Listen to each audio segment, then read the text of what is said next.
Y esa idea de que tú conoces mejor una empresa porque sabes dónde está el domicilio social de la empresa, yo no estoy tan seguro de eso. Yo me muevo entre tener 4 acciones y 10. Esa es mi vida. Coincidimos, pero sería una herejía en la Academia de Finanzas.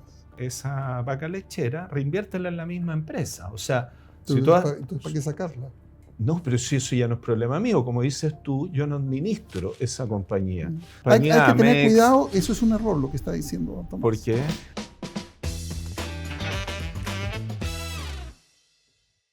Hola, ¿cómo están? Bienvenidos a un nuevo capítulo del podcast Mente Inversionista, en donde entrevistamos a muchas personas que le encanta hablar del dinero, de inversiones, emprendimiento y, por supuesto, en esta oportunidad, como siempre, tratamos de sorprenderlos y de entregar contenido de alto valor.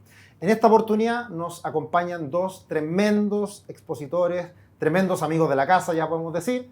Uno es Tomás Casanegra, Value Investor, escritor, columnista y muchas cosas más que ya sabemos y que lo hemos comentado en otras ocasiones, y Roberto Bonifaz, profesor, director de empresa y muchas cosas más también. Así que no doy más tiempo a la presentación porque la verdad que ya todos lo conocen y vamos directamente a las preguntas. Así que, ¿cómo están? Bienvenidos.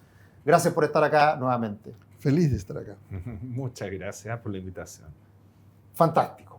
Bueno, en esta oportunidad no estoy solo contra los dos invitados como en otra ocasión, ahora me acompañas tú, así que te voy a dar el espacio para que tú preguntes primero. Ándate, partamos por algo duro. Value versus, no es análisis técnico, pero sí es más matemática, que el precio técnicamente no refleja correctamente versus alguien que busca esa deficiencia en el mercado. ¿Cómo se complementa eso? ¿Cómo pueden adaptarse a este mundo? ¿Cómo se complementa? Porque hay mucha gente que dice que se complementa, otra vez que son religiosos cristianos que dicen esto no es así, no funciona. Sí. ¿Cómo lo ves tú, Tomás? Es que yo creo que todo depende de cada uno, la personalidad del inversionista. Tú no puedes luchar contra quien tú eres y contra lo que tú crees. A veces una vez leí de un estudio que la cabeza lo más que hace es buscar razones para justificar lo que ya quiere, lo que ya cree. Y yo creo que el que se engaña al respecto está equivocado. Entonces, primero es buscar algo que te haga sentido a ti. Warren Buffett, carta años 1000, decía, mira, si Value Investing o te hace sentido los primeros 5 minutos, que lo entiendas, que lo ves, que te lo explican, o no te va a hacer sentido nunca en la vida. Y yo creo que si no te hace sentido, no es para ti. No es para ti porque invertir requiere convicción, digamos, para ganar plata.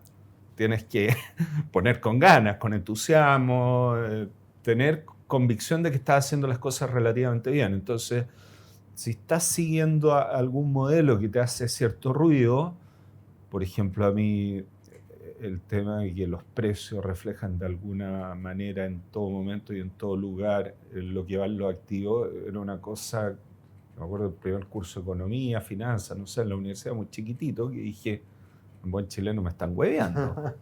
Como hay gente rica que se hace rica si fuera así la situación.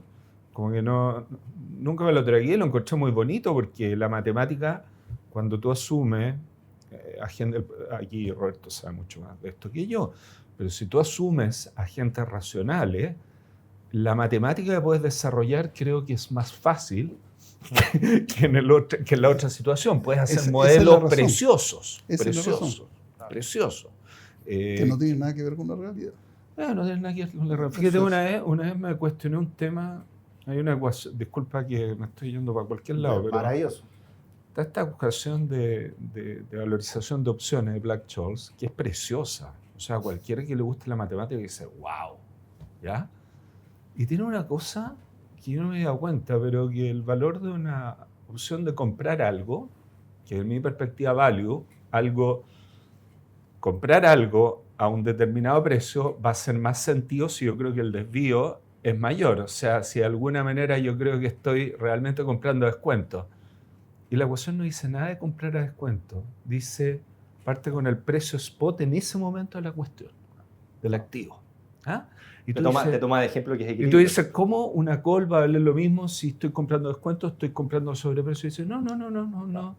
¿Y por qué te dice eso? Porque yo estoy asumiendo que ese precio es el correcto. Y después es pura volatilidad aquí para adelante, a la fecha, si la cuestión se mueve mucho, se mueve poco. Entonces, nuevamente, volvemos al tema de que te tiene que hacer sentido eso. Y está la tentación, a mí también me gusta la matemática, de que te gustan esos modelos como modelos, pero después dice, no, ¿funciona la vida así? En fin, y ahí lo dejo. Es peor que eso.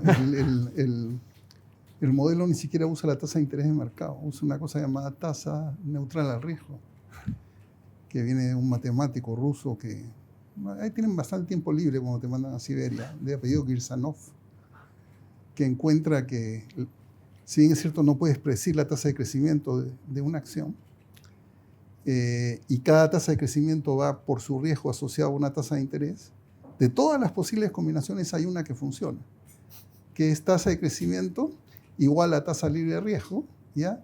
Y tasa de descuento igual a tasa libre de riesgo. Ese es el teorema de Kirsanov. Y eso es lo que usan. El problema de eso, como dice un colega mío que tuvo la suerte, igual que yo, de ser trader antes de ser doctor, es que el problema es las distribuciones, ¿ya? El tipo de distribución, y tiene toda la razón Tomás, porque es más fácil de manejar, que es, dependiendo si es precios o rendimiento, si es normal o log normal, porque es fácil de integrar, fácil de derivar. No es el tipo de distribución de los activos financieros. Yo me pasé un montón de mi vida, como dice mi señora, tengo tiempo libre, mostrando que podían ser Bible, un montón de distribuciones que no necesariamente eran la que hacen los economistas con matemáticas fáciles. Y Homo economicus, que es el individuo racional, dejó de ganar premios Nobel hace mucho tiempo, ¿cierto? Hoy día son los psicólogos y mañana probablemente los matemáticos que regresen. Pero la economía está donde estaba la medicina cuando hacían trepanación craneal. Falta. Y no hay ningún profesor de economía que sea de economía que pueda hablar con propiedad del mercado, porque uno, no lo han hecho, ¿ya? Y dos, la teoría no funciona. Yo pregunté cuando era más chico, hoy día me imagino la pregunta sería con Bloomberg, ¿no? Si toda la información está en el precio, ¿ya? Y uno no le puede sacar ventaja a la nueva información, ¿por qué hay tantos comprando terminales Bloomberg pagando $2.600 mensuales trimestre por adelantado en el mundo? Porque si te equivocas en la primera compra, la pregunta es ¿por qué lo siguen repitiendo? Entonces la información tiene que tener algún valor. ¿Ya? Esa paradoja, hoy día se conoce como la paradoja de Stiglitz, dicho de paso, con Bloomberg. Yo sin tener estos conocimientos, yo diría que la información de precio, el único valor para mí que tiene es oportunista. Es aprovechar algo que yo creo que lo están vendiendo por mucho menos de lo que dentro de lo racionalmente yo estimo que ese activo vale. Pero nada más. O sea, pero para ti entonces el precio sí es clave. ¿Cómo? El precio es clave. Sí, pero en otra dimensión. sentido. Claro. Mira, Peter Lynch decía que de todos los números que tú puedes estudiar de una empresa, el que menos información te va a dar sobre el precio futuro de la empresa es lo que sea el precio hoy o lo que haya pasado con ese precio antes, según él. Más una perspectiva, llámalo así, más value. Entonces yo creo eso también. Yo creo que en el fondo tú, de alguna manera, creo yo, tienes que hacer mundos separados y tienes que analizar los números de la compañía. No creo en valorizar, a mí cuando me vienen con precio objetivo, 1.324 pesos nuestro precio objetivo con un año. 25 centavos. Claro. Sí. Yo digo, me están huevos. O sea, y además es otra cosa además que ocurre con esos precios objetivos, que es muy parecido. Voy a aprovechar aquí de informarme yo. Es muy parecido que siento cuando hablan de los futuros de commodities. No sé si me explico, porque financieramente el precio futuro en commodity la gente cree que es lo que el mercado estima que va a valer el commodity en no sé cuántos meses más. Y no es más, matemáticamente, que el precio spot hoy, la tasa de interés y ya está. Porque si tú... Almacenamiento y seguro. Almacenamiento seguro y cosas, y ya está. No se puede desviar mucho de eso por la simple razón de que si tú desvías puedes hacer arbitraje sobre eso matemático arriesgando cero. ¿No es cierto? ¿No me equivoco? Entonces existe ese error conceptual. Y yo siento que muchos de los que te determinan un precio objetivo de determinados meses, les pasa más o menos lo mismo. No es un precio objetivo en el sentido de lo que ellos estiman que va a hacer, sino que agarrar el precio hoy y más o menos digamos, sea un año de 10% más, pongámosle. Entonces hacen que todos sus modelos de alguna manera converjan a este margen de seguridad, supongo para que no les hagan arbitraje con respecto a sus estimaciones y no le hagan más bullying del que ya les hacen a las corredoras, digamos. ¿Ah? Bueno, ahí en ese punto había un estudio que decía, pescaba todos los analistas del S&P, y decía, pescaba año contra año, mostraba cuál es su línea de decir cuál es el precio objetivo del S&P para el próximo año. Entonces pescaba, la media es un 10%. Todos disparan para cualquier lado y la media es un 10% y la media del S&P es un 10% en largo plazo. No es que sean genios, sino el tiempo ha sido 10% y te vas a la segura y viene un poquito del headline risk. No, pero ahí era lo interesante. Nadie dice un 10%. Bueno, ya, un poquito para arriba, un poquito bajo. Que al final es como el ejemplo típico de la distribución normal, que por eso tampoco funciona. Bueno. Me acuerdo que el otro día lo nombraba alguien que vino al podcast. En un pueblo le preguntan cuánto pesa el toro, nadie tiene idea de cuánto pesa el toro, todos dicen números random y termina que siendo la media, que era el precio del toro. Pero al final es más o menos eso. Claro. Sí, es verdad. Sí. Claro, pero al final lo que termina pasando con eso es que la gente se agarra el 10%. Y como dice el chiste de estadística, en promedio los humanos tenemos una pechuga, por decirlo de alguna manera, y un testículo, pero nunca vas a encontrar ni lo uno ni lo otro en la vida real.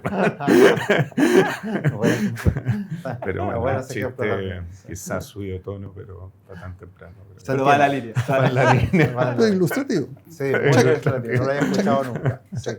Oye, y pasando a la actualidad y en términos de valorizar y de invertir, estamos viendo un momento interesante en los mercados. Por un lado, está cayendo la bolsa norteamericana. Seguramente este podcast va a salir pronto, así que no vamos a estar tan desfasados. Pero la bolsa norteamericana está viviendo una caída y la bolsa chilena está viviendo un cierto mini boom porque se ha desacoplado de lo que está pasando con la bolsa norteamericana. ¿Cómo encontrar valor en los diferentes mercados? Yo ahí noto, por las conversaciones que hemos tenido, que Tomás más pro mercado chileno, tú, Roberto, más de empresas norteamericanas de crecimiento. ¿Cómo hagamos un mini análisis quizás de lo que está pasando ahora y cómo en las diferentes situaciones de mercado, cómo encontrar valor de cara al futuro? Bueno, yo creo que haber comentado, yo creo una vez he comprado una acción en Chile solo para sentir lo que se siente mover el precio y decirle a mis amigos en Nueva York que yo compré y moví el precio sin mentir, ¿cierto? Chile es un país precioso, yo lo amo, 3 de mis niños nacieron acá, tengo 28 años, llegamos de Boston en el año 96, pero es un país pequeño, ¿ya? Entonces, el chileno de clase media, la chilena, tiene su casa, su departamento, ¿sí? Quizás tenga alguna parcelita. Para hacer corto el cuento, tiene ya una buena parte de su patrimonio en Chile. Entonces yo no encuentro muy lógico comprar acciones chilenas, salvo que la compañía de la cual estés comprando las acciones sea de clase mundial. Yo siempre pensé que por tener pasaporte chileno, ¿por qué? ¿Por qué limitarte al mundo? Y esa idea de que tú conoces mejor una empresa porque sabes dónde está el domicilio social de la empresa, yo no estoy tan seguro de eso, ¿sí? Esto no significa que no hay empresas buenas acá. Yo lo que estoy diciendo es dónde buscas. ¿Ya? Creo que hay historias bonitas que buscar. Yo cuando compré LATAM, LAN se llama en mi época, lo compré a 800 pesos en el año 96, si yo no me equivoco, 97 quizás, bajo presión, por si acaso, porque uno de mis amigos me decía, dame una acción, y mira el mercado chileno, y dije, LAN.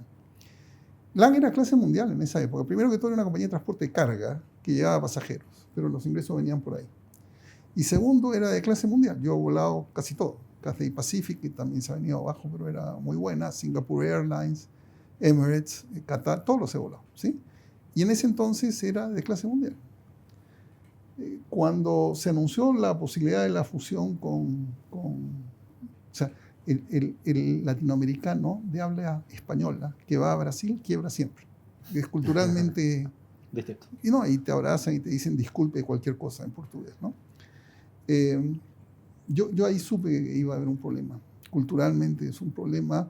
Y LATAM, al margen del Chapter 11, tiene el problema de que no sabe si es full service o low cost. Está en esa duda y por lo tanto no hace nada bien.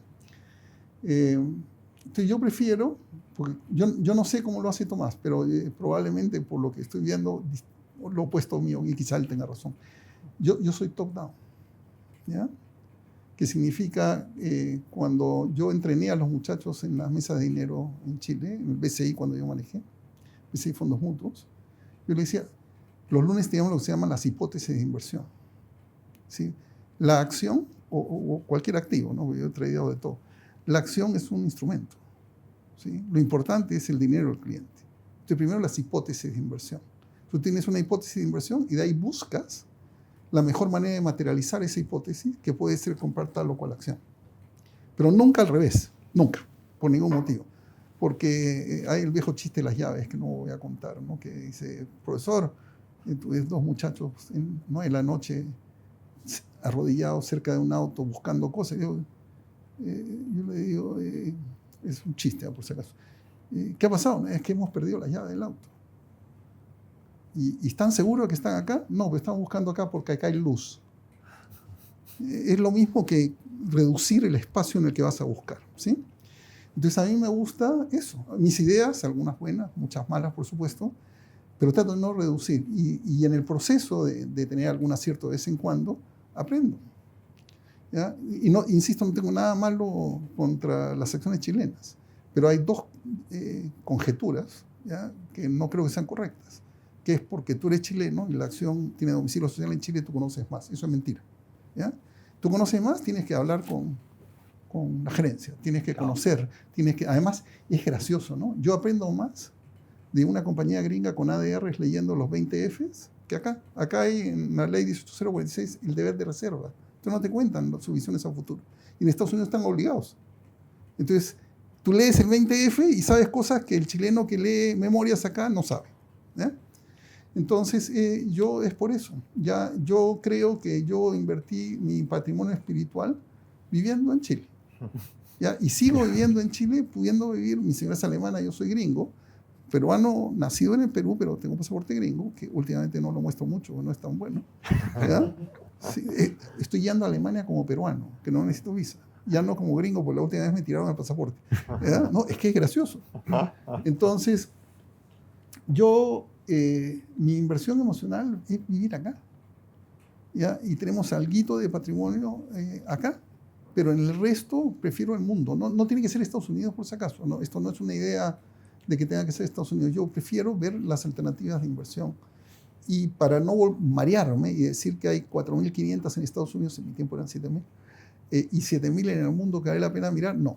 Tampoco hago eso porque entonces no sabes qué mirar. Prefiero la idea. O sea, ¿qué ideas tengo, ¿no? Y una vez que tenga la idea, trato de materializarla en algo. Y ahí, Roberto, antes de pasar a Tomás, por ejemplo, por lo que te escucho, puede ser, por ejemplo, un sector, hoy día a través de un ETF sectorial, más que una acción en particular. No, yo creo que, igual que el caballero que murió de Vanguard, que las inversiones, sí, que las inversiones pasivas van a ser un desastre. Ahora, son un vehículo interesante para acceder, pero tienen problemas que un día, si podemos conversarlo ahora o otro día. No, yo, por ejemplo, te puedo hablar del 90 y te puedo hablar de hoy día. Yo me acuerdo cómo llegué a una empresa que no conocía. Bueno, yo no partí de la empresa. Yo dije, a ver, el mundo va a necesitar más comunicaciones. Y no es importante que nos comuniquemos entre nosotros o las computadoras cerca, sino de acá a otro lugar. Entonces pensé, routing. Y el grande del routing era Cisco. Pero en Cisco ya estaba todo el mundo en esa fiesta. Y yo no quiero ir a ninguna fiesta que me invite a mí, pues, maestro, ¿ya? Mala fiesta. Entonces dije, ¿y quién es el segundo? Juniper Networks. ¿Y cuánto hay de diferencia entre el primero y el segundo? Inmensa la diferencia. Entonces la lógica de la hipótesis de ese día fue que podía crecer a medida que las comunicaciones en el mundo hicieran las cosas más cercanas, el routing, pero además podía ganar un poquito de market share porque el gordo se pone gordo, pues, maestro, ¿no? Y así compramos a $12, llegó a 242. Esa es una de las buenas, tengo malas también, por supuesto, ¿sí? Muchas malas. Pero te ilustra mi proceso de inversión. Hoy día, por ejemplo, la misma lógica, yo ahora que estoy más viejo y que ya estoy, yo vengo por el lado de madre de familia irlandesa, O'Byrne, ahora que estoy escuchando al gaitero de vez en cuando, ¿ya? Sí, yo pienso, ¿cómo será las cirugías del futuro, ¿no? Y dudo que sean con escalpelo y que te abran. Entonces, la parte nano o molecular me interesa. Entonces, comienzo a mirar y me encuentro términos como humanización de anticuerpos monoclonales. Digo, yo esto no se lo voy a contar a mi señora, voy a decir, tengo demasiado tiempo libre. Entonces, comienzo a estudiar y hace algunos años llegué a una cosa llamada Protein Design Labs Incorporated, donde dice, pues yo tiro varias fichas en la misma idea, no necesariamente una sola empresa. Y hoy día estoy mirando una que se llama Regeneron, se llama RNG en la bolsa. Me gusta lo que está haciendo, además yo no tengo vergüenza, yo escribo, maestro. O sea, llamo, a veces me contestan, a veces no, pero escribo, ¿ya? Y quiero conversar. Entonces ellos están, humanización de anticuerpos monoclonales es, hay drogas que funcionan en mecanismos rápidos. Una mosca, por ejemplo, nace y muere en 48 horas. Y ellos lo que tratan es de llevar esas curaciones a organismos lentos. Nosotros nacemos y morimos en 80 años o más. Entonces digo, va por acá. Hipótesis, puede estar mal, pero parto de la hipótesis. Y ahora he encontrado esa. ¿Por qué no he comprado? Y acá es donde probablemente diferimos. Me gusta mucho, pero el análisis técnico me dice el cuándo. Y si bien es cierto, ha subido un tiempo que subió mucho, ahora ha perdido como 30% en los últimos 4 o 5 meses. Entonces, ¿qué es lo que estoy esperando? Estoy esperando que el último idiota que ya se asustó en vender, véndase, calme un ratito y ahí juego la parte fundamental. Me gusta la idea, pero no he comprado. Pero me gusta mucho. Tremenda idea y cómo conceptualmente se eliges tú una acción. Sí, Fantástico. el proceso. Pasemos al proceso de decisión de Tomás. Todo lo contrario. Claro, exacto. O sea, yo era sospeché, claro. No, mira, a ver, yo soy un creyente, pero fiel creyente del famoso círculo de competencia. Y mi círculo es súper chiquitito. O sea, yo creo que el 99% de las cosas, el 99,9% de las cosas del mundo, ni las miro. Y pasan por ahí gente que gana, pierde plata, no me inquieta ni en lo más mínimo. Porque yo no sé esas cosas. Es como Buffett también tiene esta analogía de que ahí en Berkshire ellos tienen 3 canastos, sí, no, muy complicado. Y prácticamente todo va directo, ay, no, muy complicado, no quiero ni ver, no quiero ni saber. Y así me siento cómodo yo. En el chiste de las llaves, oye, yo me quedo donde tengo luz. Y cuando aparezca una llave la agarro con todo. Y si no aparece ni una llave, no hago nada. Pues, ¿pero qué voy a estar mirando a ciegas por el mundo? ¿Ves tú? Es una manera distinta de verlo, porque, no sé, yo no puedo andar por la vida a ciegas. Yo no puedo invertir... Pero no es a ciegas, perdón que te interrumpa. Ya tienes la idea, lo que no tienes son las acciones. Sí, pero a ciegas para mí. O sea, todo lo que dijiste tú, para mí es chino mandarín. Y no es que es chino mandarín, yo puedo leer una revista y leer la cuestión y leerme un par de libros, pero para mí es una cuestión, whatever, no sé de qué va, no estoy en la cresta de la ola, no sé nada. No me sentiría yo con la confianza suficiente para embarcarme en eso.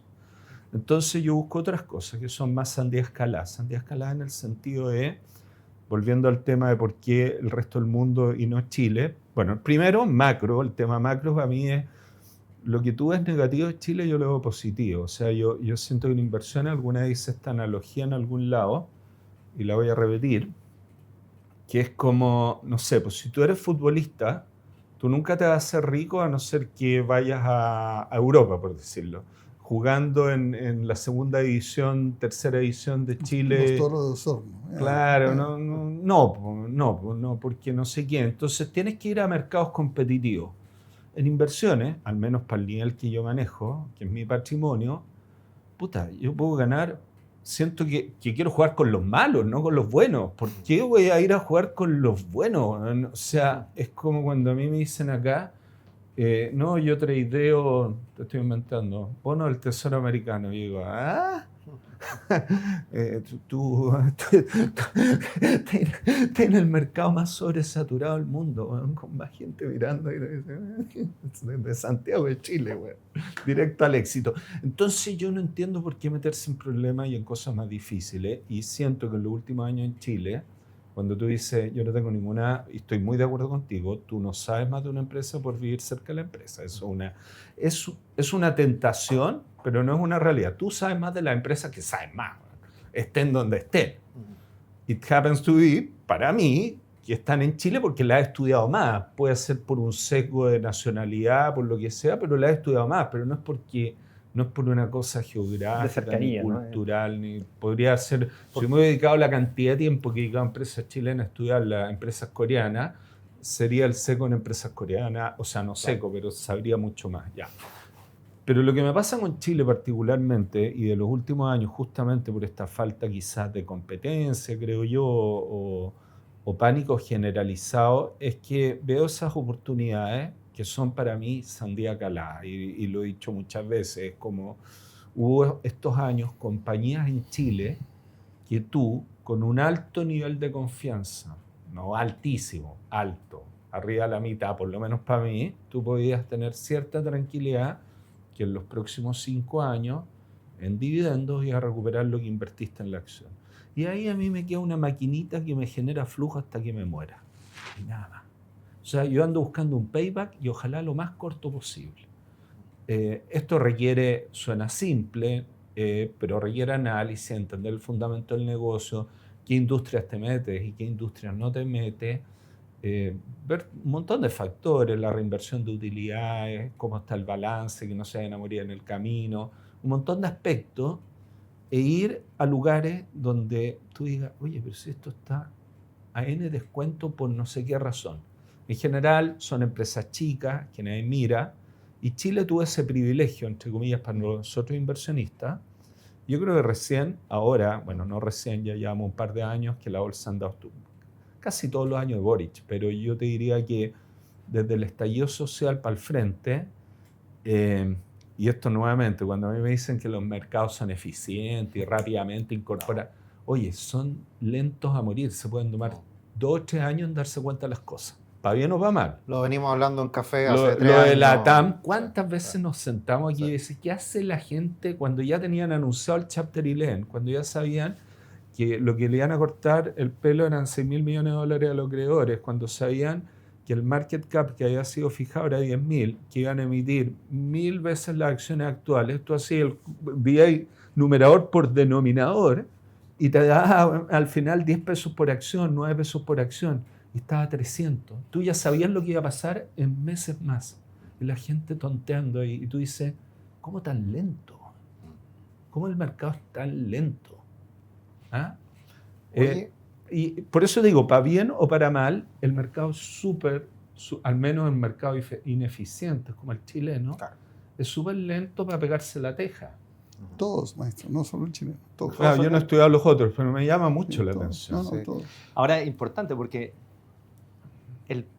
la teoría como básica de hace bastantes años es que el mercado es eficiente. Por ende, el precio refleja lo correcto. Eso es en la universidad, en gente que no ha comprado. Y creo que todavía siguen con la misma teoría. No, yo tuve esa pelea en el departamento de finanzas a cada rato y le digo, mira, eres brillante, intelectualmente, seguramente pasas todos los test psicológicos y yo jamás te voy a dar un peso para ti. Pero el precio sí refleja la ineficiencia. Por lo que estás diciendo tú. O sea, el precio a mí me da lo mismo lo que refleja. Pero por ejemplo, te lo voy a poner en otro punto. Si en Chile se podría haber hecho, fantástico. Si tú veías la acción de la TAM en 300 y sabías que sería 10, ¿por qué no te das corto? Pero en Chile no se podía en ese momento. Pero... O sea, yo llamé a cuánto corredor hubo para que me prestaran la acción. Y no te la prestaban. Pero no me la prestaban. Y yo me daba cuenta que la única razón es que estaba todo el mundo en la timba. Todo el mundo es como raro. Es como que te dicen... Es tan cortoplacista la cosa que estaban timbeando por esos días, entonces nadie te le va a prestar de ahí a unos meses más, entonces no podéis venderla corto, digamos. y ganan el diferencial. Pero a ver, yo vuelvo al tema del precio. Yo no me cuestiono mayormente, filosóficamente tengo ciertas razones por las cuales creo que el precio está como está. Pero si lo veo atractivo o a mucho descuento, de acuerdo a lo que yo creo que va en la compañía, compro, si no es más que eso. Pero tengo que tener un grado de convicción alto porque, claro, y tu convicción te lo da el fundamental. O sea, yo nunca he tenido más de 10. Yo me muevo entre tener 4 acciones y 10. Esa es mi vida. No tengo ni más ni menos que eso. Pero por ahí anda, no tengo ningún principio, entre comillas. Coincidimos, pero sería una herejía en la Academia de Finanzas.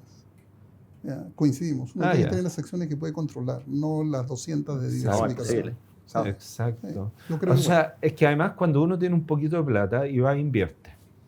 Entonces esto nuevamente, también esta es de Charlie Munger, decía, o sea, te llega plata, ¿por qué vas a invertir en tu 100ava mejor idea y no en las top 5? ¿No? O sea, como, ¿cachai? Tú le pones más a lo que ya tienes. A lo que estás convencido y crees de verdad, no en oye, esto sí podría ser, pero en mi ranking está número 74. Y para simplificar, si tenéis 100 acciones, para eso compras el índice.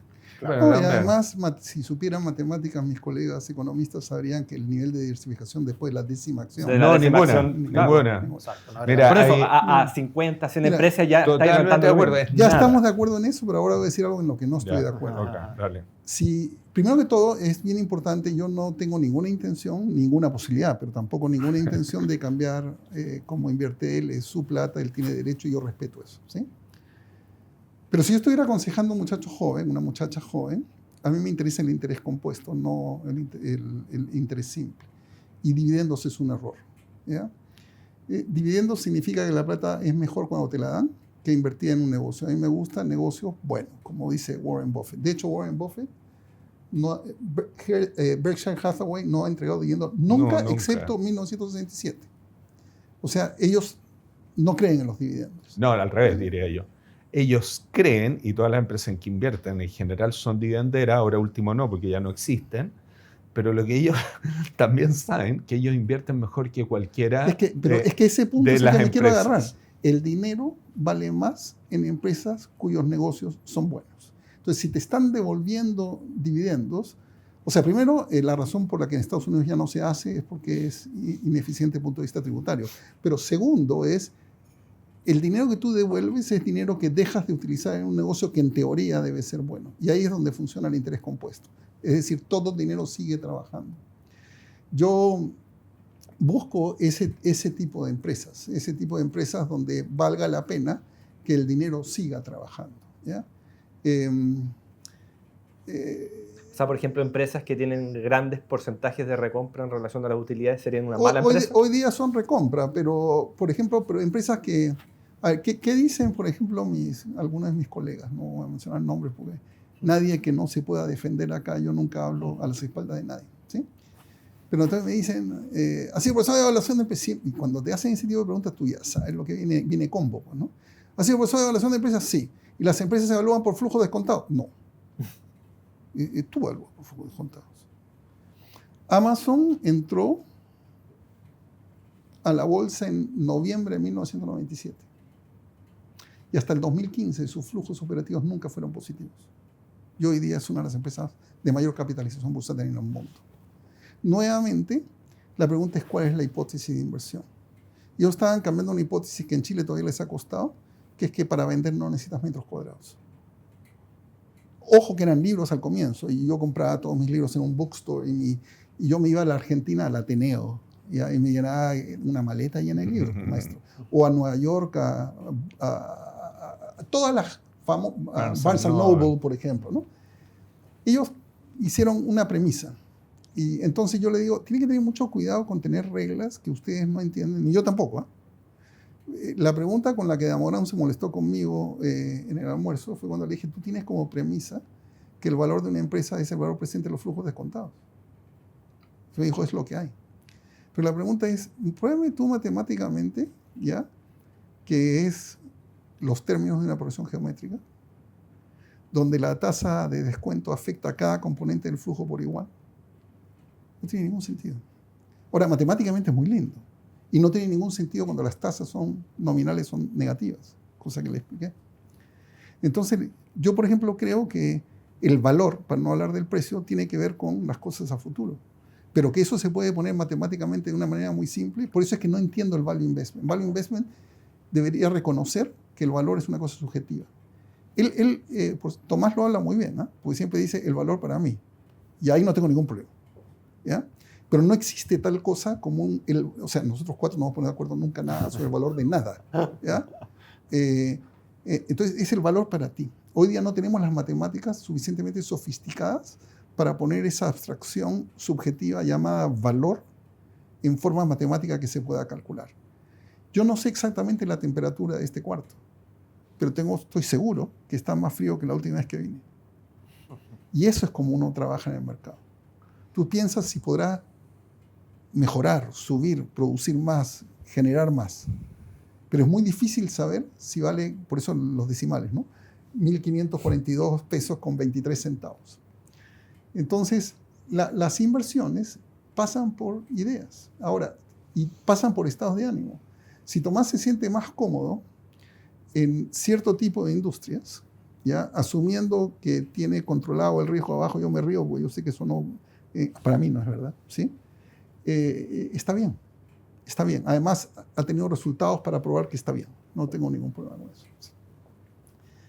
Yo siento que Chile, por ejemplo, que vuelvo a insistir, yo no he hablado nada malo de Chile, pues si yo no quisiera Chile me voy, ¿ya? Yo amo a Chile. Pero el mercado de muchos lados en el mundo, por ejemplo, Australia, Canadá, Estados Unidos, Inglaterra, es un mercado de control societario. Y esto es bien importante para Warren Buffett, que no se da en Chile, ¿sí? Cuando él agarró empresas cuyo valor de liquidación era superior al mercado, él tenía la ventaja de si compraba el control, podía ordenar la liquidación. Esa es la ventaja del control. Acá tú no tienes control. Y por lo tanto, aunque haya habido empresas en Chile cuyo valor de liquidación era superior a la capitalización bursátil, pero como no tienes control, no la puedes mandar a liquidar, ¿ya? Entonces, eso es una de las cosas que yo noto. Yo creo que Chile tiene tantas cosas. Tiene la gente, lo más importante es la gente.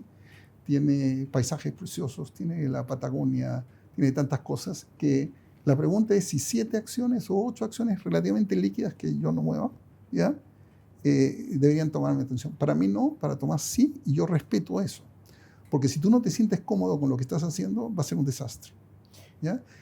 Y ahí viene mi siguiente pregunta relacionada a lo mismo, que yo creo que hay dos miradas. Una es... Y la de él puede estar bien. Yo estoy hablando de la mía. No, sí, me gustaría defender algo de los dividendos. Ya, vamos, antes de la siguiente pregunta. Muy bien. Como así. Es que justamente allá iba la pregunta, que bajo tu lógica de inversiones, revalorización, comprar barato, vender caro en algún momento. Es interés compuesto. En el caso tuyo son los flujos. Y eso puede responder también a una cierta etapa de una vida incluso. Que hoy día yo, y lo he conversado con otro inversionista, y entiendo también, Tomás, y ahí te doy el pase, es quizás ya tengo un patrimonio y me siento cómodo con los dividendos que recibo, que en definitiva pagan por la inversión que yo estoy haciendo. Es que nuevamente, el tema de tener dividendos no quiere decir que no vayas a aprovechar la magia del compounding, por decirlo así. O sea, está lleno de negocios chicos que no pueden escalar, que te pueden dar un ROE del 30%, 25% tranquilamente, y tú dices, ¿cómo aprovecho el crecimiento de eso? Bueno, esa vaca lechera, reinviértela en la misma empresa. O sea, entonces, ¿para qué sacarla? No, pero si eso ya no es problema mío. Como dices tú, yo no administro esa compañía. Yo no tengo el control de esa compañía. Yo soy observador de la realidad.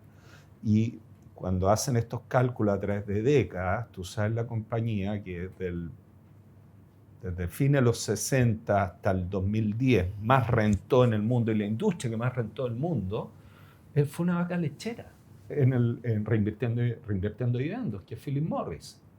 O sea, era la magia de caja para los accionistas y una acción normalmente subvalorada, por decirlo, en que si tú hacías la cosa, el compounding, le debes sacar más provecho. Tú tienes razón. Tú podrías decir, oye, pero deberían crecer. Bueno, no pueden crecer. Ellos tienen un nicho para sacar 30% de ROE en una cosa chica, pero si dijeran vamos a hacer 10 no sacan ni 1%. Yo creo que lo deberíamos invitar y darle un doctorado acá a mi amigo. Pues, está más profesor que el profesor. Porque es verdad lo que él dice. Sin embargo, no hay nadie que haya logrado esa rentabilidad. Pues la gente toma los dividendos y no los reinvertía. No, sí. O sea, debe puede haber, haber, Pedro Pérez. son los menos. A ver, son los acabas de dar el Claro. ejemplo de Warren Buffett. Él Claro. tiene puras inversiones que dan un montón de dividendos y él no paga un peso de dividendo. ¿Qué está haciendo con eso? Reinvirtiendo todo el rato. Porque él cree que el mejor negocio es la reinversión en Berkshire Hathaway. Pero la inversión en Berkshire Hathaway es invertir en los subyacentes de Berkshire Hathaway. En estos momentos está en un récord de 300 billones de caja. 334. Sí. Ya, y que va a matar un par de elefantes con eso. Sí. Pero el hombre, toda su vida, y una de las frustraciones que siempre cuenta la historia de Sis Candy. Puta Sis Candy, que gana, que es una cadena de helados, tú quizás la conoces, bien famosa, que partió en California y todo. Buscando, era una máquina para generar caja. Una máquina, perfecto, todo fantástico, no sé, ROEs así el 35, sistemático, todos los años, bla, bla, bla. Decían que gana nosotros de poder reinvertir más en esa compañía, pero es un nicho y no crece más. Él ya no puede sacarle más trote porque ya copó toda la capacidad, tiene en este momento el 100% de la compañía. Pero un humilde mortal que dice, uy, mi compañía, qué rentabilidades que tiene, me encantaría que hubiese retenido la cosa, ¿para qué me pagan los dividendos? Bueno, le digo, humilde mortal, cómprate unas acciones más con esos mismos dividendos que te pagó y haz tú el compounding. Y listo, como lo hace Berkshire. ¿Ah? De hecho, no te gastes la plata, no se la pague a tus accionistas. Damodaran mencionó que precisamente en algunos casos en la empresa el crecimiento no es bueno, porque como tú bien mencionas, si la empresa quisiera crecer, ir a otros mercados, al final quema plata y no crece porque esa ventaja que tiene en un mercado o en un sector no la puede expandir. Es una industria que a mí me encanta acá en Chile, que la estoy invirtiendo hace años y ha sido puro dividendo, que son las famosas AFP. Claro. Tú ves ahora, las AFP con la reforma van a tener que repartir aproximadamente el 80-85% del encaje que tienen, de prácticamente todo el patrimonio. Claro. Y van a poder seguir ganando, liberando toda esa cosa. Y tú dices, pero me gustaría que ese 85% quedara adentro. Bueno, agarra ese 85%, reinvierte el ROE que ya era 25, ahora va a ser una brutalidad porque la base es menor, reinviértelo. Entonces uno siempre como inversionista, y por eso me gustan las dividenderas, porque por último, si encuentro que ahí ya no hay mucho más para sacarle, buscaré otra, pero es una plata que te llega y que te mantiene arriba de la pelota y vas viendo dónde ubicarla. Entonces yo no soy tanto así como que dividendo es una mala señal. Quizás por ser una empresa que está destinada a ser una cosa chica. Claro. Solo un comentario tú comentaste el valor de liquidación. Y hay un ejemplo acá en Chile, que no sé si lo hemos hablado acá con ustedes, de años atrás, una que compré, después al final la vendí, que era Sokicom, que efectivamente tuvo en esa compañía, llegó a estar tan barata que con la caja, las cuentas por cobrar y el inventario, pagabas todos los pasivos, regalabas el activo fijo y eso era más plata que lo que la compañía estaba en bolsa. ¿Ya? Pero al final nunca se liquidó, nunca nada, pero en dividendos pagó todo y pagó una burrada. O sea, ha pagado en dividendos ya no sé cuánto. Pero, en fin, no es tan malo tampoco. A ver, yo sé que el control tiene valor, pero tampoco no es tan malo no tener el control en el sentido que si tú vas a comprar el control, si tú quieres el control de SQM, te tienes que sentar con Julio Ponce, ¿ok? Si tú eres feliz de colgarte de SQM, le tienes que comprar una acción a la señora Juanita y después ya... ¿Me entiendes o no? Es como tiene sus pros y sus contras, digamos. Y a veces la señora Juanita puede estar asustada y tú aprovechas la oportunidad. Más o menos. Yo creo que es bien interesante. Me doy cuenta que nuestro nivel de dónde hacemos la pregunta, Tomás y yo, es distinto. ¿Sí? Tomás la hace siempre en las acciones, yo en la plata. Entonces pienso en el costo de oportunidad. Es por eso soy medio alérgico a los dividendos.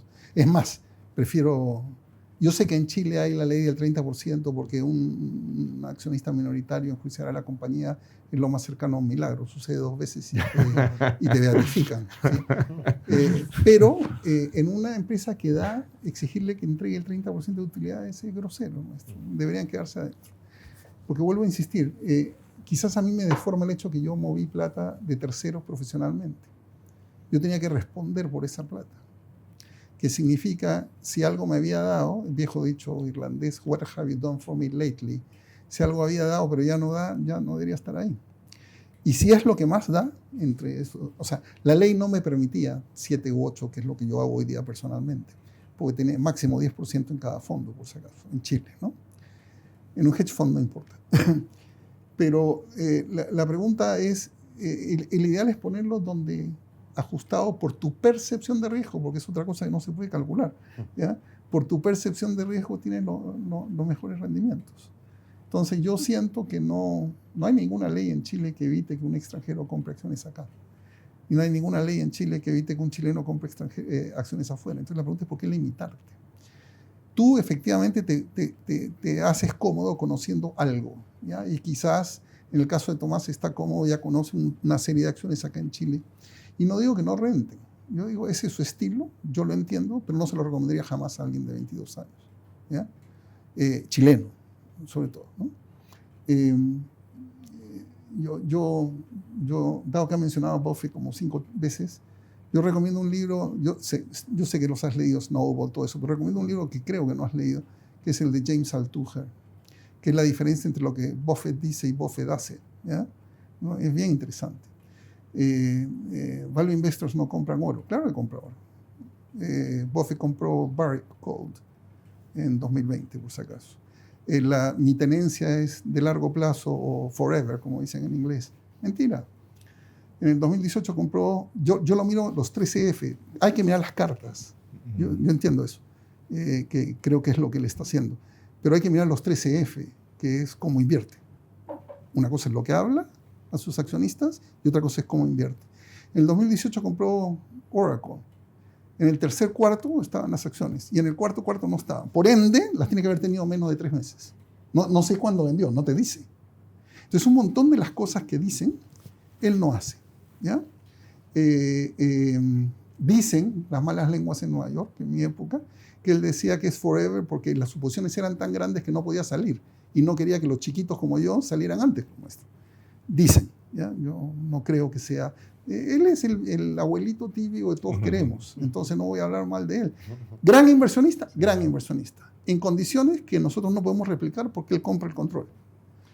No, pero bueno, o sea, con lo que más ha ganado no tiene ningún control, que es hecho, Apple, Coca-Cola tampoco, o sea, es que él no tiene control en las grandes compañías. Hay que tener cuidado, eso es un error lo que está diciendo Tomás. ¿Por qué? Porque ha ganado porque comienza con un montón de plata, pero en términos de rendimiento, sus mejores años son cuando tuvo el hedge fund.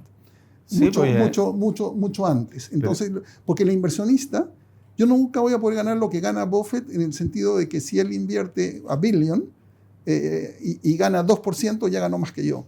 Pero en el mercado lo que importa son los porcentajes, ¿cierto? Y porcentualmente no es verdad que...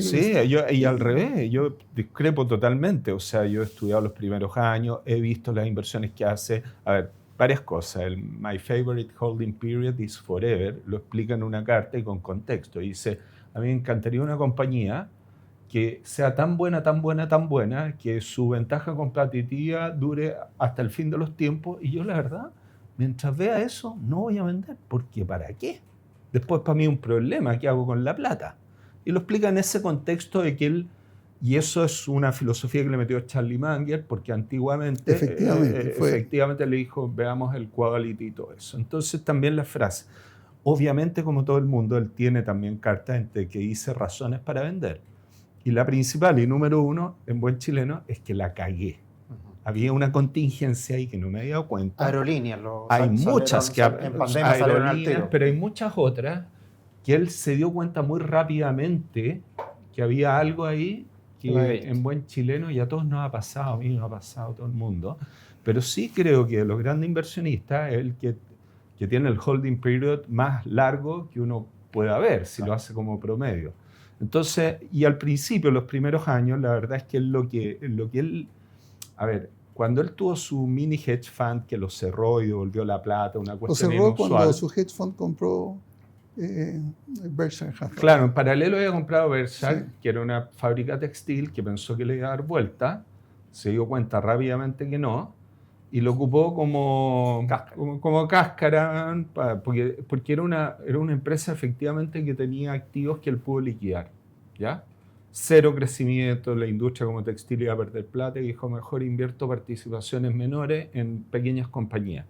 Y una de las gracias que él tiene y que casi como que lo molestan, hay varios documentales, aparte de los libros, en que te muestran, es que él no pide nada de sus ejecutivos. O sea, hay gerentes que dicen, bueno, señor Buffett, ahora que usted es los principales accionistas, ¿qué reportes quiere que le mandemos? No, yo la información, los quarters que me llegan cada año. No visita las compañías, no le interesa el control, no participa en los directorios de estas compañías, no le interesa nada. En eso yo siento que es mucho más alejado que el normal de los inversionistas activistas que están metidos, van al directorio, huevean, van así los Bill Ackman, ICAM de la vida, que son un pain in the ass para la administración, lo cual no está malo, está bien. Son estilos diferentes. No es que una cosa esté sobre la otra, una cosa mala o otra cosa buena, es estilo... Sí, y yo lo que sí, para efecto un poquito como educativo este podcast, y yo estoy de acuerdo con lo que dice Roberto, o sea, andar recomendando una manera de hacer las cosas, ni la mía, ni la tuya, ni la de nadie.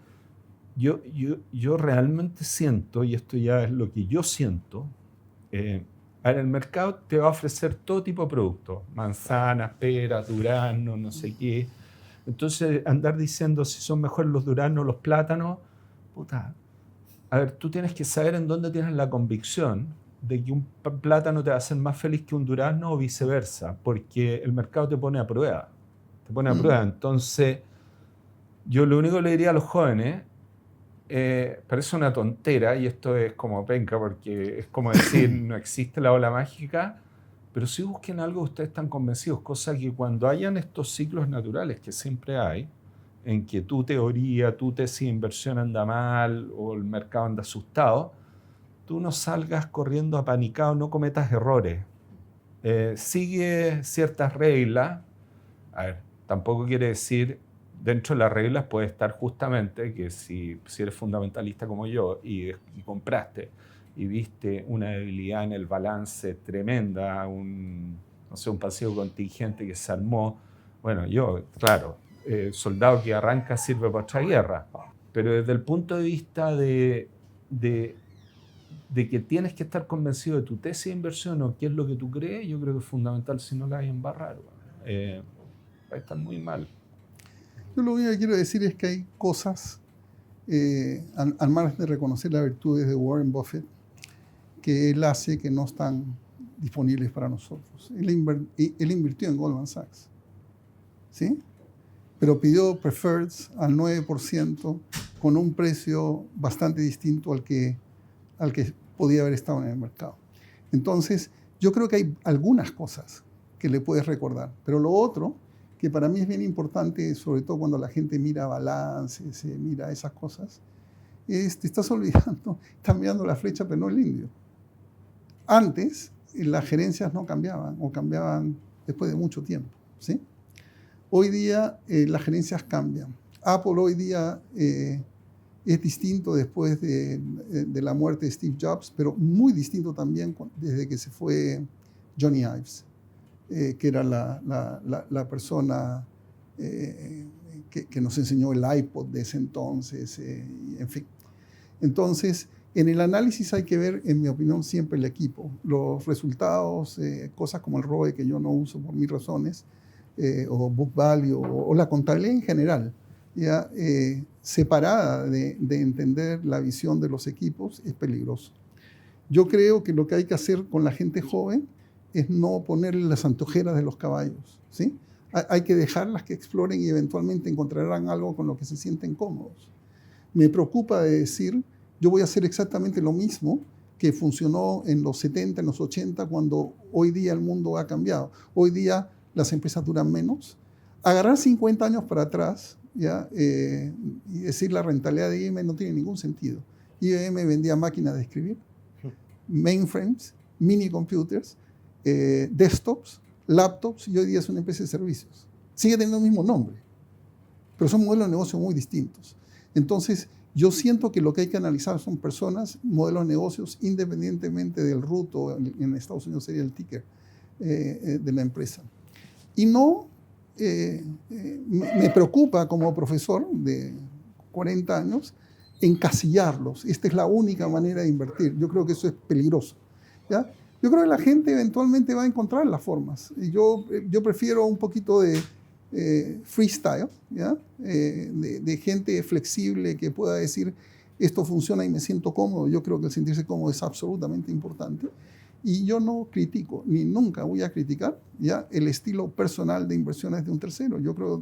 Yo veo que Tomás está cómodo con lo que él hace y yo celebro, y cada vez que le vaya a ir bien yo voy a aplaudir, ¿sí? El mío es un poco distinto, y el que yo enseño, yo prefiero flexibilidad. ¿Ya? Eso es lo que le he enseñado cuando preparaba muchas mesas de dinero acá en Chile. ¿Ya? Algunas de las cuales pueden terminar, curiosamente, pensando exactamente igual que tú. Eso puede pasar. ¿Ya? Bueno, igual ya me di cuenta que Tomás es un apasionado de esto. Eso es, sí. Oye, y Sí, está muy entrete la conversa, No, aunque yo aprendí un montón. Sí. No, Ahora, yo aprendo. Sí. solo algo que se nos pasó, pero lo dejo ahí porque yo creo que nos va a dar tiempo para desarrollar la idea, pero quiero decir Creo que ya pusieron la es- escoba, sí. que es completamente distinto administrar tu propio patrimonio tercero. que el de Sí. tercero. Absolutamente, Requiere habilidades absolutamente. técnicas y cosas. O sea, todo lo que he dicho yo es para el personal. O sea, yo el día del níspero, o sea, hacer esto para plata de tercero, Terminas como yo, pues, maestro. Yo prefiero ser como yo. bueno, por eso te digo yo, pero a lo que voy son otras habilidades. Entonces yo a veces soy muy crítico con las rentabilidades de administradores, de generales de fondo, lo que sea, pero la verdad es que la pega que ellos tienen es mucho más complicada. Están llenos de restricciones, están llenos de gente que le pide explicación. No, y la gente- regulación. y la regulación. Acá en Chile, yo lo aprendí tarde, por si acaso me costó un divorcio y escupitajos de un montón de gente. Un fondo mutuo accionario, por definición, por ley, esto es so pena de cárcel, tiene que tener 90% invertido en acciones. Entonces tú Imagina. puedes ver el mercado haciéndose pedazos, Y no puedes hacer nada. o sea, puede ser 10% de caja, pero no 11, 10, max. Claro. Entonces, y al final, bueno, todos salen arrancando y como yo soy gordo, no puedo correr, entonces tiro al gordo, pues, maestro. ¿ya? O sea, lo único que uno podría hacer es cambiar la Sí, estructura de adentro. manejar Claro. profesionalmente es mucho más complicado Muy y te obliga a complicado. hacer cosas que tú como persona No haría. No haría. no harías. Es Claro. verdad eso, absoluta Eso. verdad, absoluta verdad. Oye, nos queda poquito, una última pregunta. Pero nos metimos en Warren Buffett, que era una pregunta que tenía preparado y la verdad que lo pelamos. Es que hay cosas, para bien, para hay mal. cosas buenas. Dentro de esas buenas hay cosas que son aplicables para el individuo y otras que no. Hay cosas que fueron aplicables y hay cosas que ya no son. ¿Ya? Y hay cosas en que, insisto, él dice unas cosas y hace otras. Él declara en su carta del 2023 sobre el oro, sin embargo, hace 15 días dio una entrevista en CNBC diciendo que el oro es la mejor manera de ir largo, fear, el miedo. ¿Ya? Entonces, vuelvo a insistir. Y 334 mil millones de dólares, que es el PBI chileno, por si acaso, ¿ya? Es lo que tiene en caja. Por lo tanto, no me puedes decir que él no mira el entorno, que es solamente la empresa. No puede ser. ¿Ya? O no puede explicar, a él no le entraron 334 mil el último trimestre, porque yo chequeo los 13F. Entonces quiere decir que él está vendiendo inteligentemente, en mi opinión, porque anda preocupado.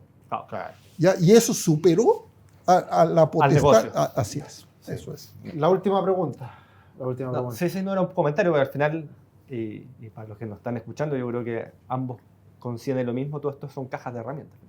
Son herramientas. Y sí. cada uno en relación a su estilo, su forma de invertir, lo que le parece atractivo o no, va utilizando Oye. estas herramientas en relación también a lo que va viendo en el mercado. Finalmente. Son cajas de herramientas y voy a decir algo más.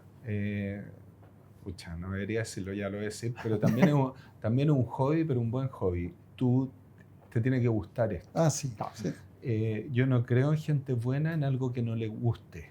Entonces, también ojo ahí, porque la gente dice, bueno, voy a copiar a fulano, mengano, No. pero tú le vas a dedicar las horas que esa persona Exacto. le dedica, el No. pensamiento. A veces... O tener 500 personas que trabajan para ti. Yo miro a Roberto y a veces me siento muy identificado. O sea, uno a veces se está duchando y está pensando en una cosa media filosófica de las finanzas, la inversión. ¿Sabes lo que va a pasar? Algún día te vas a dar cuenta que Tomás y yo coincidimos en 95%, Sin pero duda. nos gusta hablar Claro. del 5%. Claro, obvio, Bueno, po. y por eso lo invitamos. por eso lo De eso invitamos. se trata, pero dime si no, qué rico. Entonces, Sí. si tú no tienes esa onda que estás empapado con esto, Ah. lo vives, caminas, reflexiones, dices, quizás estoy equivocado en esto, quizás no miré este punto de vista, siempre... Y la señora no te cree. En ¿En el- qué estás pensando? En el mercado. Tal cual. Es como un Totalmente. meme. 11 de la noche. Totalmente. Oye, impresionante. A lo cual nos pasa. Oye, última pregunta, muy cortita. Bitcoin. Tú tienes una visión bastante favorable. Voy a partir por ti, Tomás. ¿Qué opinas No, respecto es al que Bitcoin? nuevamente, a mí lo que me pasa es que está en ese canasto que no entiendo. Entonces, no es que tenga visión ni favorable ni no favorable. Primero, parto por ciertos hechos que moneda no es, porque, bueno, para mí una moneda es algo que debe servir. Ni siquiera te puedes endeudar en Bitcoin, ¿me entiendes? Entonces, tienes una moneda es algo que tiene que vivir, yo digo, en los dos lados del balance, ¿ya? Entonces, ya, moneda no es. Activo, yo tengo esta definición de activo que independiente que para mí es algo que va a generar flujo de alguna manera para ti en el futuro, ¿ya? De alguna manera. No sé cómo, pero de alguna manera. Y entonces queda en esa categoría, llámalo así, que es única para mí en el mundo, que podría ser oro, por decirlo, el único, entre Sí. comillas, cosa comparable que no es nada, que es una categoría por sí misma. Pero ahí nuevamente viene el famoso, el efecto Lindy de Taleb, famoso de que el oro le juega con ventaja, porque es algo que nos gusta o no, ha estado en la humanidad por miles de años. Sí. Entonces, si tú dices, ¿qué es más probable? ¿Que algo que ha estado miles de años en la humanidad siga existiendo en 100 años más o algo que lo inventaron hace 10? Tú dices, obvio, algo que está hace 1000 años, porque por algo está hace miles de años. Entonces, todavía no tiene ese test. Quizá en 500 años más estemos con el Bitcoin como otro oro, o el único oro, no tengo idea. Pero hasta ahora, no. Y entonces no me cuestionen cosas que van a pasar cuando yo esté muerto. Perfecto. Roberto. No, yo creo que nuevamente es la idea. El Bitcoin es un medio. Es la idea de descentralización. Es el hecho que yo le puedo mandar dinero a mi madre de 93 años, que no tiene por qué entender el procedimiento, sin tener que pasar por mi banco privado acá, sin tener que pasar por el Banco Central de Chile o el Banco Central de Reserva del Perú o el banco de mi madre. El hecho de que si yo soy un camionero protestando contra el uso de máscaras en Canadá, el entonces primer ministro Trudeau me bloqueó mis cuentas corrientes. Bitcoin evita eso. Ahora, ¿cuánto valor es eso? Es lo mismo que hemos conversado al comienzo, tiene un componente subjetivo. Pero la pregunta es, esa libertad de que no haya un gobierno central que pueda disponer de la mañana de la tarde a la noche, que tu patrimonio es cero, porque te bloquean todas las cuentas corrientes, tu root, y te bloquean todas, hoy día podría pasar, ¿ya? Debe tener algún valor. Si es dinero o no es dinero, hay dos, yo soy profesor de Money and Banking, ¿sí? Hay dos tipos de dinero, el dinero mercancía y el dinero registros. Bitcoin tiene facetas de los dos. Y la rapidez tiene que ver, la segunda capa que se llama Lightning, hace que las transacciones sean instantáneas. Y respecto a la volatilidad, tengo noticias para todos ustedes. El último año la libra esterlina respecto al dólar ha sido más volátil que Bitcoin respecto al dólar. Así que si por volatilidad no es moneda, saquen a la libra esterlina también. Lo cual me haría muy feliz, por si acaso, por mi lado irlandés. ¿Ya? Ahora, va a estar dentro de 100 años. Él hablaba y yo ando pensando por qué vuelan los mosquitos. No lo sé. Puede ser como MySpace, que fue la primera red social y nadie se acuerda de ella. Y hoy día tiene Facebook, Instagram. Claro. Bitcoin puede ser lo mismo. ¿Ya? Un blockchain descentralizado y de repente... Es otro. ¿Ya? Pero la idea de que ahora el guardar mi patrimonio no depende... Porque tú no debes pensar, él habla de su patrimonio y yo hablo del mío. Entonces la pregunta es, ¿dónde está? ¿Quién puede poner las manos sobre eso? ¿Ya? Y yo soy Yo tengo sangre irlandesa. Nosotros inventamos al señor Murphy. ¿Ya? Nosotros sabemos que todo lo malo que puede pasar va a pasar. Entonces, cuando comienza a preguntar, ¿dónde tengo? Tengo bancos, tengo corredoras, ¿cierto? Entonces la pregunta es, ¿eso puede ser intervenido por un gobierno central? Por supuesto que sí. Entonces la opinión de 2 o 3 políticos, simplemente porque o son muy gordos, o porque son muy gringos, o porque son muy peruano, puede llevar mi patrimonio, y ya próximamente, si Dios quiere, con mis abogados chilenos, ¿ya? Puede llevar mi patrimonio a cero. Eso a mí me aterroriza. Ahora, ¿cuánto vale? Debe valer algo, no es cero. Y no sé, no quiero ser con Putin, pero este es. Yo no sé si hash 256 va a aguantar para siempre. ¿Ya? No lo sé. Las funciones hash son funciones criptográficas. Probablemente no.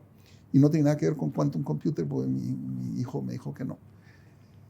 Pero si algún día eso se puede decriptar, ¿ya? Entonces probablemente o cambia la tecnología o va a ser otro. Pero la idea de descentralización, bancos privados, que son los que crean el dinero, no el Banco Central por si acaso, Banco Central supervisando y alguien con alguna autoridad sobre eso yo creo que va a cambiar. Esa idea poco a poco se va a quedar con nosotros. Pero el tecnicismo entonces es blockchain, no es el Bitcoin como un tal. Pero es que la primera aplicación de blockchain fue el Bitcoin. Sí. Y el blockchain sirve en la medida que sea descentralizado, no privado. Porque hay Ripple, que es la moneda de los bancos. Yo no confío. Claro, volvemos a lo mismo. Chao. Volvemos a la Oye, línea. ahora que escucho que eres profesor de...